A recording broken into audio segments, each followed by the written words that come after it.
প্রতিবাদী কণ্ঠগুলো বাঁধবে জোট, অন্যায় হবে প্রতিরোধ।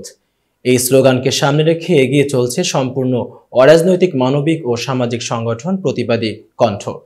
উক্ত সংগঠনের আয়োজনে এক ইফতার মাহফিল ও দোয়ার আয়োজন করা হয়।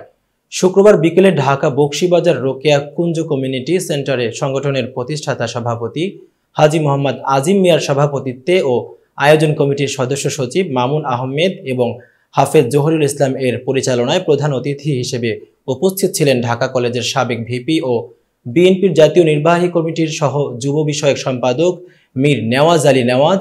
বিশেষ অতিথি হিসেবে উপস্থিত ছিলেন ঢাকা দক্ষিণ শাখা বিএনপির আহ্বায়ক কমিটির সদস্য ও ঢাকা দক্ষিণ সিটি কর্পোরেশনের 28 নং ওয়ার্ডের সাবেক কাউন্সিলর আনোয়ার পারভেজ বাদল।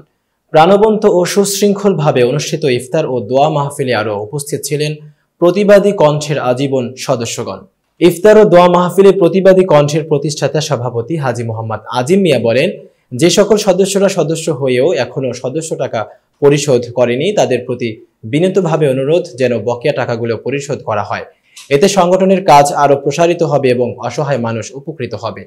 উক্ত দোয়া মাহফিলে ইফতার আয়োজন কমিটির সদস্য হিসেবে উপস্থিত ছিলেন পিন্টু আহমেদ, মোহাম্মদ ইসমাইল, সুলতান আবু নাসের, সবুজ, কালাম হোসেন, জসিমউদ্দিন, ওহিদুল্লাহ, নূর আলম রিপন, মোস্তফা, মাকসুদ, মাইনুদ্দিন রাসেল, জহিরুল হক সুমন, নূর আলম রাফি, হাসিবুর রহমান হৃদয়, ফররুখ আহমেদ সুমন, মোহাম্মদ ইউসুফ, মাহবুব রোহান সহ আজীবন সদস্যবৃন্দ।